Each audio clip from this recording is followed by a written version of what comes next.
And indeed, Froggen, I mean, very unexpected. All of a sudden, you guys finished the game. And as they said, who was making the call? What were the calls like when you decided to go for that? First, we fought for Dragon. Then we went to mid. And we pushed down the mid tower really fast. And we were way faster than them because we were pushing us 5. And on top of that, Shyvana and Evelyn were both low. And none of them recalled. So they just straight up died when they tried to defend. And I think they tried to recall a few times as well. And they just called to, like, don't finish them. And it's just, they get caught and they die and we can end the game. So. They called, they died, and we end the game. You seem very calm right now, but try and emulate a little bit about what it was like at that moment because it was close. I don't know. It's pretty crazy to like finish the game like that, but it's mainly because people don't base from them. It's not really so much us because we know we are faster than them and they have to base at that point. If they don't base, obviously we can just keep going. And if they die, we can even end the game. And that's basically what happened, that we just flashed for them and killed them. And then we could just end because they didn't finish their base timings.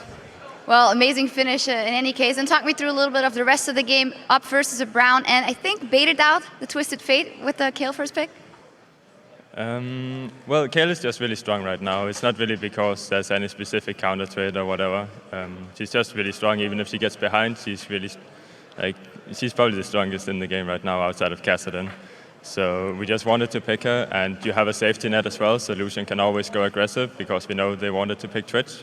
But it was a real struggle for us because we wanted the 2 versus 2 bot lane that won really hard.